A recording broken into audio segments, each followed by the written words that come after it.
नमस्कार साथियों, आपकी यूपी आरओ एआरओ की प्रारंभिक परीक्षा 27 जुलाई को आयोजित हुई थी, जिसकी आंसर की आ चुकी है, किंतु उसमें तकरीबन 8 से 10 प्रश्न ऐसे हैं जिनके उत्तर आयोग ने गलत दिए हैं। अब हम आयोग से इन प्रश्नों को सही करने के लिए ऑब्जेक्शन रेज करेंगे, जिसके लिए हमें प्रूफ की आवश्यकता पड़ेगी। तो इस क्लास से पहले मैंने एक और वीडियो ऐसे ही बनाया था इसी टॉपिक पर, जिसमें मैंने बताया था कि कौन कौन से उत्तर आयोग ने गलत दिए हैं। लेकिन उस वीडियो में कई सारे बच्चों ने कमेंट किया कि सर हमें प्रूफ की कॉपी भी दे दीजिए। तो इस क्लास में मैं बताऊंगा कि कौन से प्रश्न गलत हैं, क्यों गलत हैं, और उनके प्रूफ की कॉपी पीडीएफ फॉर्म में आप डाउनलोड कर सकेंगे। इन ऑब्जेक्शंस के प्रूफ की कॉपी आप डाउनलोड कहां से करेंगे, इसके बारे में मैं इस वीडियो के बीच में बताऊंगा, क्योंकि आयोग की वेबसाइट पर आप इन ऑब्जेक्शन को 4 अगस्त तक रेज कर सकते हैं। इसलिए आप जितना जल्दी हो सकता है इन प्रश्नों को देखकर आप समझिए कि कौन कौन से प्रश्न गलत हैं, कौन कौन से उत्तर गलत हैं। उसके बेस पर आप ऑब्जेक्शन उठाइए और अपलोड कीजिए आयोग की वेबसाइट पर। तो चलिए हम समझते हैं। सबसे पहले आप यहाँ पर देखिए, ये जो प्रश्न संख्या है जो आंसर की जारी की है आयोग ने उसकी है। जैसे कि ये आंसर की है, इसमें प्रश्न संख्या 7 प्रश्न संख्या देखिए। इसमें कहा जा रहा है अगस्त 2024 में दुनिया के सबसे बड़े अपतटीय पवन फार्म का उद्घाटन किस देश में किया गया। अब यहाँ पर आयोग कह रहा है कि ताइवान में किया गया था, लेकिन ये गलत है। यहाँ पर यूनाइटेड किंगडम सही होना चाहिए था। क्यों सही होना चाहिए था उसके बारे में आगे मैं बताता हूँ आपको। देखिए, ये सवाल जो है एक ऑनलाइन प्लेटफॉर्म है प्रेप करके, वहाँ पर देखने को मिला है। अब यहाँ पर देखिए, ये जो प्रेप की वेबसाइट है, ऐसा लग रहा है कि आयोग ने यहाँ से डायरेक्ट प्रश्न उठाकर, ऑप्शन भी सेम है, यहाँ ला के रख दिए हैं। तो हमें फिलहाल ये नहीं समझना है, समझना ये है कि सही कौन सा है। तो देखिए, ये है आपका क्वेश्चन नंबर 7, इसका प्रूफ ऑफ कॉन्सेप्ट। तो दुनिया का सबसे बड़ा अपतटीय पवन फार्म यूनाइटेड किंगडम में मौजूद है, वहीं पर इसका उद्घाटन हुआ था। इसका नाम क्या है? हॉर्नसी 3। अब जैसे मैं इस वेबसाइट को खोलूंगा तो यहाँ पर यही चीज़ देखने को मिलेगी, जिसमें लिखा है हम वर्तमान में हॉर्नसी 3 का निर्माण कर रहे हैं, जो 2027 के अंत तक पूरा होने पर 2.9 गीगावाट क्षमता वाला दुनिया का सबसे बड़ा अपतटीय पवन फार्म होगा। क्या कह रहा है? दुनिया का सबसे बड़ा अपतटीय पवन फार्म होगा। अब मैं इसकी वेबसाइट खोलता हूं जरा। ये इसकी वेबसाइट है, यहाँ पर हम आ चुके हैं। अब सबसे पहले हम नीचे चलते हैं जहाँ ये बात कही गई है। देखिए, ये यहाँ पर इंग्लिश में लिखा है world's single largest offshore wind farm with capacity of 2.9 gigawatt 2027 तक ये प्रारंभ हो जाएगा, ये कहा गया है। तो यहाँ पर आयोग ने जो है पता नहीं कहाँ से ये देख लिया और एग्जाम में ला के रख दिया। तो इसलिए आप इसको करेक्ट कर लें और वहाँ पर ऑब्जेक्शन रेज करें। इसका पीडीएफ में आपको आगे बताऊंगा कहाँ से डाउनलोड करोगे। उस पीडीएफ में ये सारे लिंक भी होंगे, सारी चीज़ें लिखी होंगी कि क्यों ये प्रश्न गलत है, क्यों ये उत्तर गलत है।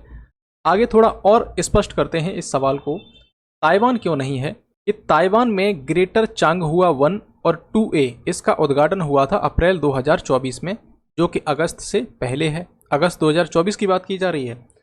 ताइवान के अंतर्गत अन्य परियोजनाओं में झोंगनेन है, जिसका निर्माण जो है सितंबर 2024 में पूरा हुआ। अब ये सितंबर 2024 भी बाद का है, अगस्त में ऐसा कुछ हुआ नहीं है ताइवान के अंतर्गत। ताइवान का भी मैंने एक लिंक डाला यहाँ पर, आप इसे देख सकते हो खोल के। जैसे कि यहाँ पर मैं इसको ओपन कर रहा हूँ, ये देखिए, ये उसी का लिंक है। इनॉर्गेट्स the Asia Pacific region. Asia Pacific region का ये लार्जेस्ट ऑफशोर विंड फार्म है, न कि पूरे वर्ल्ड का, और ये अप्रैल की न्यूज़ है। थोड़ा सा हम यहाँ पर और स्पष्ट करेंगे, जैसे कि हम विकिपीडिया पर भी भरोसा कर लेते हैं। चलिए विकिपीडिया को खोलते हैं। यहाँ आप देखोगे सबसे बड़े परिचालन अपतटीय पवन फार्म, तो यहाँ पर भी हॉर्नसी परियोजना का नाम आ रहा है, जो कि यूनाइटेड किंगडम के अंतर्गत है। वहीं आप देखोगे ताइवान की ग्रेटर चांगहुआ 1 और 2A ये कौन से नंबर पर आ रही हैं? 1 2 3 4 5। विकिपीडिया भी 5वें नंबर पर रख रहा है इसको। फिर से हम इसको देखते हैं, तो इसमें आपका सही जो होना चाहिए था वो आपका होना चाहिए था यूनाइटेड किंगडम। अब आगे देखिए, प्रश्न संख्या 19। प्रश्न संख्या 19 जो है वो कह रहा है कि भारत में निम्नलिखित में से कौन से राज्य में उच्चतम जनसंख्या घनत्व पाया जाता है? सबसे हाई पॉपुलेशन डेंसिटी कहाँ पाई जाती है? तो इसका सही जवाब है बिहार। मैंने पिछली वीडियो में भी आपको विद प्रूफ के साथ बताया था, लूसेंट का एक स्क्रीनशॉट भी लगाया था कि इसमें बिहार सही है, उत्तर प्रदेश नहीं। अब यहाँ पर लूसेंट भी नहीं मानो तो एनसीईआरटी का डेटा मैं दे रहा हूँ। एनसीईआरटी जो अभी प्रकाशित हुई है 2025-26 में, इसको रीप्रिंट किया गया है, वो भी क्या कह रही है, उत्तर प्रदेश में 828 घनत्व है, वहीं बिहार के अंतर्गत 1102 घनत्व है। तो ये सवाल भी हमारा हो गया, इसमें हमारा सही होना चाहिए था बिहार। अगला प्रश्न है आपका 100वां प्रश्न है। अगर आपने आंसर शीट जो आपकी आंसर की है वो नहीं ओपन की है तो प्लीज़ उसको ओपन कर लें या फिर अपने पेपर को खोल लें। उत्पादन की दृष्टि से भारत में किस फल का प्रथम स्थान है? अब यहाँ पर 4 विकल्प हैं, आम, केला, पपीता और अमरूद। अब हम इसमें कन्फ्यूजन में हैं कि आम भी यहाँ पर सबसे ज़्यादा होता है, केला भी होता है, अमरूद भी होता है, पपीता भी होता है। तो इस दृष्टिकोण से यहाँ पर सभी सही होने चाहिए। आगे भी देखिए, यहाँ पर एक वेबसाइट का मैंने स्क्रीनशॉट लिया है, ये प्रूफ है। देखिए, FAO 2022 के अनुसार भारत में सब्जियों में ये सब चीज़ें फर्स्ट पे रहा है। फलों की बात करें तो देश में केला, आम और पपीते के उत्पादन में पहले स्थान पर है। क्या कह रहा है? केला, आम और पपीते के उत्पादन में इंडिया जो है पहले स्थान पर है। तो इस जगह कैसे कहा जा सकता है कि केला ही वहाँ पर सही होगा? यहाँ पर इसका लिंक जो है मैंने डाल रखा है, आप देख सकते हैं। सारे प्रूफ का मैंने लिंक इनके साथ में अटैच किया है, जो कि आप डाउनलोड कर सकते हैं। ये इसकी वेबसाइट है apeda.gov.in। यहाँ पर आप देखेंगे तो क्या कह रहा है, देखिए, बनाना, मैंगो और गुआवा, पपाया, ये प्रथम स्थान दे रहा है इनको, रैंक फर्स्ट। ऐसे ही मैंने सारे जो हैं प्रश्न बनाए हैं, इनको आप देख सकते हैं। क्वेश्चन नंबर 101, इसे देखिए। इसमें कहा गया है, निम्नलिखित में से कौन सी नकदी फसलों से संबंधित है? आलू, धान, गन्ना, कपास, सफ़ेद सरसों, रैपसीड। अब इसमें देखिए, आयोग कह रहा है कि आपका पहला सही है, तीसरा सही है और चौथा सही है। लेकिन यहाँ पर जो है सफ़ेद सरसों भी सही होना चाहिए था। धान तो हमने खाद्यान्न में शामिल कर दिया, छोड़ दो इसको। यहाँ पर ये सफ़ेद सरसों है, ये भी सही है। ऑप्शन 5 भी इसमें शामिल होना चाहिए था, लेकिन ये यहाँ पर शामिल नहीं है। अब इसका प्रूफ देखिए आप, ये एक वेबसाइट है, कौन सी है? भारतीय सरसों अनुसंधान संस्थान। ये क्या कह रही है कि रैपसीड सरसों की फसल का महत्व और क्षमता सर्वविदित है, क्योंकि यह प्रमुख तिलहन फसल है। और आगे क्या कहा गया है? सोयाबीन और पाम ऑयल के बाद यह दुनिया का तीसरा सबसे महत्वपूर्ण खाद्य तेल स्रोत है। सोचिए, कनाडा और चीन के बाद भारत रैपसीड सरसों का तीसरा सबसे बड़ा उत्पादक है और दुनिया के कुल उत्पादन में लगभग 14% का योगदान देता है। 2023-24 का डेटा भी यहाँ पर दिया गया है। इस दौरान 13.2 मिलियन टन उत्पादन के साथ में रैपसीड सरसों भारत में पहली सबसे बड़ी तिलहन फसल बन गई। इसका लिंक भी मैंने यहाँ पर दे रखा है, आप जो PDF देखेंगे उसमें सब में लिंक अटैच होंगे।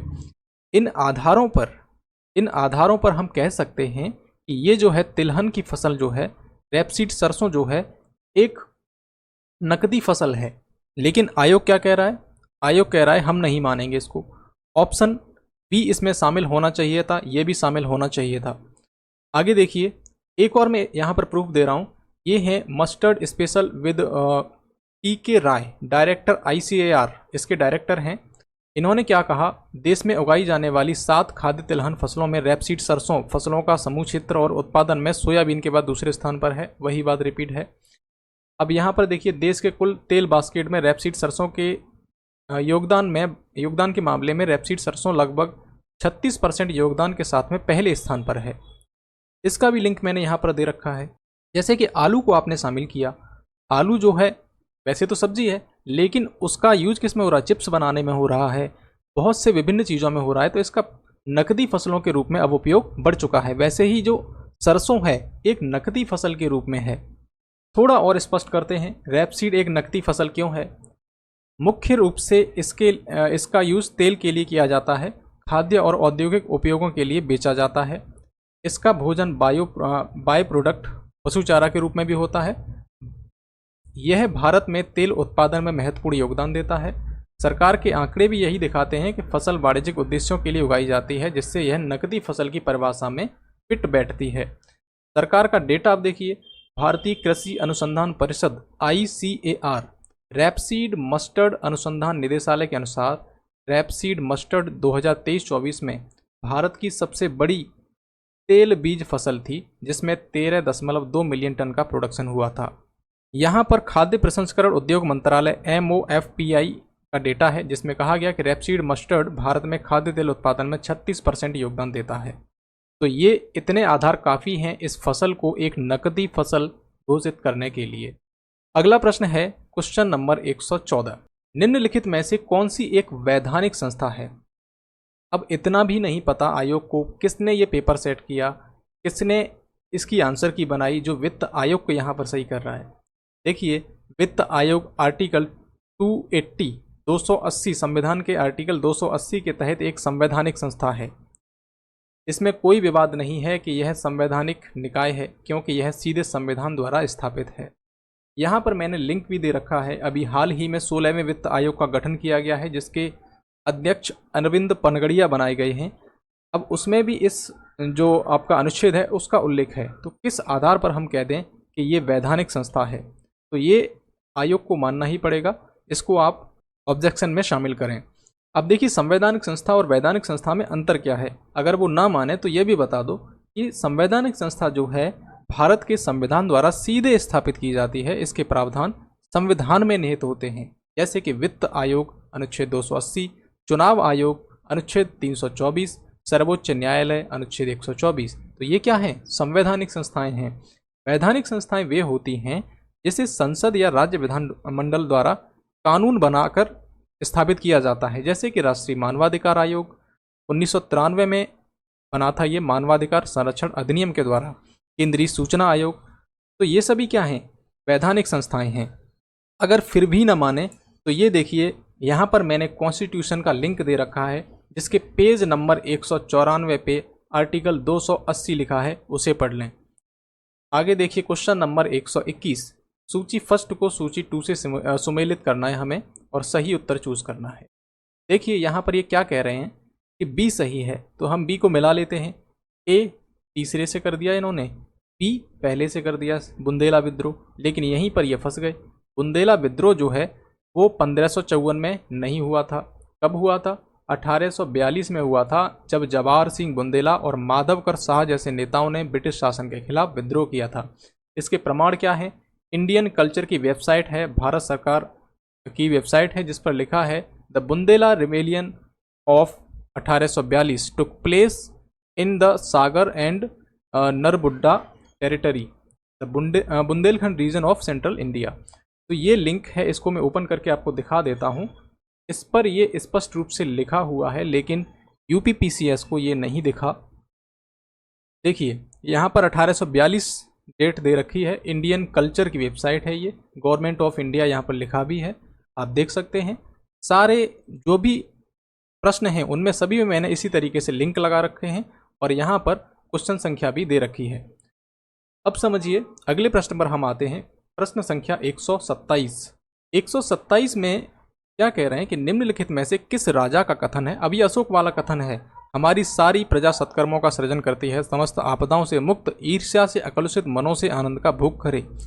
ये कह रहे हैं कि हर्षवर्धन का ये कथन है, जबकि ये कथन अशोक से संबंधित है, हर्षवर्धन से नहीं। हर्षवर्धन ने कभी ऐसे कथनों को नहीं लिखा। अब यहाँ इसको स्पष्ट कर लेते हैं। देखिए, ऐतिहासिक प्रमाण जितने भी हैं वो सभी ऐसे कह रहे हैं कि ये सम्राट अशोक का ही है। एग्जैक्ट मैंने ये देखा था, किसी भी वेबसाइट पर कहीं पर भी मुझे ये देखने को नहीं मिला एग्जैक्ट। ऐसा लगता है कि किसी ने अपनी किताब में जो अशोक के अभिलेख हैं उनकी व्याख्या करके इस तरीके से लिख दिया होगा, जहाँ से आयोग ने उठाकर यहाँ पे डाल दिया। तो अब देखिए, ये जो है मिलता है कथन जो है आपका अशोक के चौथे शिलालेख से मिलता है, जो नैतिकता और मानव कल्याण पर जोर देता है। अब ये अशोक का चौथा शिलालेख है, उसके कुछ यहाँ पर पॉइंट हैं। तो आप देख सकते हैं कि अशोक ने इस तरीके की चीज़ें लिखी थी। देश के विभिन्न भागों में अभिलेख शिलालेख उसने गढ़वाए थे, उन पर बहुत सारी चीज़ें लिखवाई थी। तो ये अशोक से जुड़ी हुई हैं।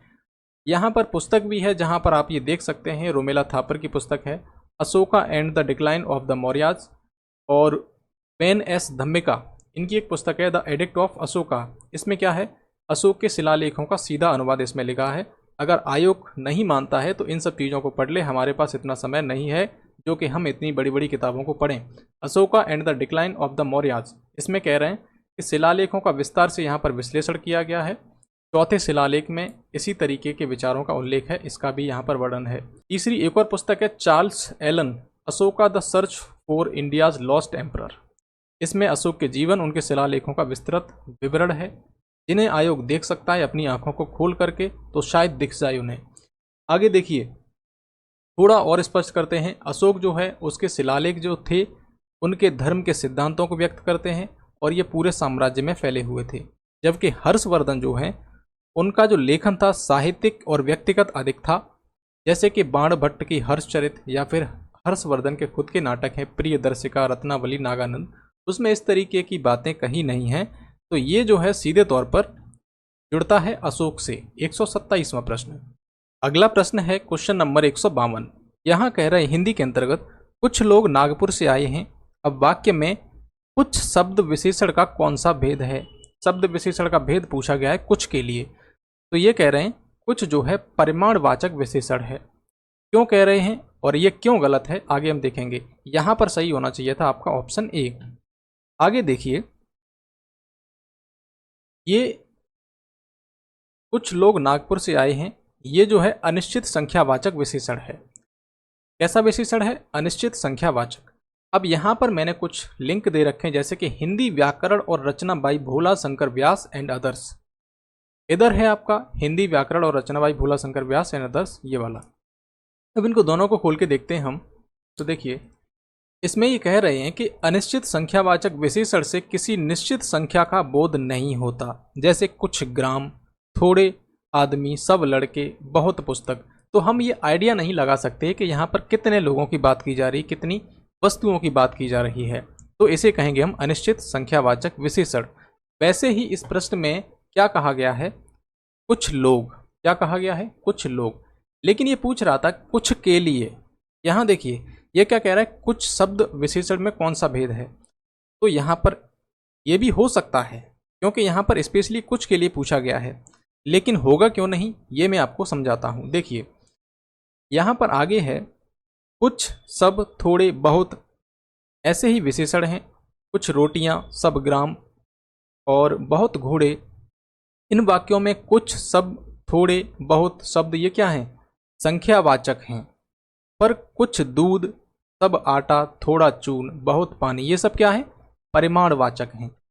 तो देखिए, यहाँ पर जो गिना जा सके उसको यहाँ पर रखा गया संख्यावाचक में, और जो न गिना जा सके जैसे कि दूध, आटा और ये सब क्या है? परिमाणवाचक है। तो यहाँ पर प्रश्न में कहा गया था कुछ लोग, तो कुछ लोग जो हैं गिने जा सकते हैं। ठीक है, कुछ लोग जो हैं गिने जा सकते हैं, तो इसलिए ये संख्यावाचक होना चाहिए था। अब आयोग ये कहे कि हमने यहाँ पर कुछ लोग नहीं, सिर्फ कुछ के लिए पूछा है। ठीक है, तो जब तक आप ये स्पष्ट नहीं करोगे कि कुछ लोग हैं या फिर कुछ आटा है या फिर कुछ और है, ठीक है, तब तक हम ये नहीं कह सकते कि संख्यावाचक है या परिमाणवाचक है। अगर हम वाक्य के दृष्टिकोण से देखें, जैसा कि यहाँ पर इन्होंने स्पष्ट भी किया है कि वाक्य में कुछ, तो वाक्य में कुछ जो है कुछ लोग के आगे लगा है, तो लोग के आगे लगा है, तो इस हिसाब से ये संख्यावाचक होना चाहिए, ना कि परिमाणवाचक। अगर आयोग की बात थोड़ी देर के लिए मान भी लें कि हमने सिर्फ कुछ के लिए पूछा है, तो कुछ के लिए फिर यहाँ पर संख्यावाचक भी होगा और परिमाणवाचक भी होगा, दोनों सही होने चाहिए। इस हिसाब से आपके ऑप्शन भी गलत हुए। तो देखिए, ये कुछ की कंट्रोवर्सी में हमें नहीं पढ़ना है। ये जो हमने लिंक लगाए हैं वो आप लगा सकते हैं, और ये व्याकरण है, इसे पढ़ सकता है आयोग और देख सकता है। अब यहाँ पर एक प्रश्न को लेकर बच्चों के बीच में डाउट आ रहा था, प्रश्न संख्या 128 को लेकर, जिसमें वो कह रहे थे कि निम्नलिखित में से किस राज्य ने 2001 से लेकर 2011 की अवधि के दौरान शहरी जनसंख्या की अधिकतम 10 की वृद्धि दर्ज की। वो कह रहे हैं कि सिक्किम यहाँ पर गलत है, नागालैंड होना चाहिए था। लेकिन ये सिक्किम जो उत्तर है वो सही दिया है आयोग ने। यहाँ समझिए, दशकीय वृद्धि का मतलब ये होता है आमतौर पर जनसंख्या में एक दशक में कितने प्रतिशत वृद्धि हुई। यहाँ पर जब हम कहेंगे दशकीय वृद्धि, तो दशकीय वृद्धि में अपने आप में परसेंटेज जुड़ा होता है। तो परसेंटेज के लिहाज से अगर हम देखें ये आंकड़ा है, तो आंकड़े में आप देखिए दशकीय वृद्धि दर जो है सिक्किम के अंतर्गत 159.30%, जबकि नागालैंड में मात्र 62.70% रही है। यहाँ पर सिक्किम आगे निकल रहा है, इसलिए सिक्किम सही होना चाहिए था। लेकिन बच्चों का तर्क ये था कि वहाँ पर प्रतिशत नहीं लिखा। ऐसा नहीं है, दशक की वृद्धि के साथ में परसेंटेज अपने आप में जुड़ा ही होता है। और हालांकि ये सिक्किम बहुत छोटी जनसंख्या को, ये जो इतना बड़ा परसेंटेज है, छोटी जनसंख्या को प्रतिनिधित्व तो करता है, लेकिन फिर भी हम यहाँ पर सिक्किम को ही सही मानेंगे। यहाँ पर आयोग इसमें सही नहीं कर सकता। आगे एक और है, विलोम की दृष्टि से शब्द युग्म सूक्ष्म और स्थूल, इसमें बहुत सारे लोगों को डाउट हुआ। तो ये जो है आपका सूक्ष्म और स्थूल, ये बिल्कुल सही है, क्योंकि यहाँ सूक्ष्म इसका अर्थ होता है बहुत बारीक या फिर छोटा, और स्थूल का अर्थ होता है मोटा, बड़ा या फिर स्पष्ट। तो यहाँ पर सूक्ष्म का जो है विलोम स्थूल ही होगा, इसलिए ये सही है। और आपका एक पेपर हुआ था DSSB PRT ऑफिशियल 2014 में, इसमें भी सूक्ष्म का विपरीत आपका स्थूल माना गया था। अब ये जो आंसर की में जो भी गलतियां हुई हैं, इनको विद प्रूफ के साथ में आपको PDF प्रोवाइड की जाएगी। वो कहाँ से आप डाउनलोड करोगे, तो इसके लिए मैं आपको बता दूं, इस वीडियो के डिस्क्रिप्शन में मैंने एक लिंक डाला है टेलीग्राम चैनल का, वहां पर जाकर आप उस वीडियो के PDF को डाउनलोड कर सकते हैं। साथ ही उस PDF में आपको बहुत सारे प्रूफ भी मिलेंगे, जिनसे आप साबित कर सकते हो कि आपने ये जो उत्तर लिखा है वो गलत है। वीडियो अच्छा लगा हो तो वीडियो को लाइक करें, साथ ही इस चैनल को भी सब्सक्राइब करें। अगर आपको किसी भी प्रकार की समस्या है इनमें, तो आप मुझे कमेंट बॉक्स में बता सकते हैं। धन्यवाद।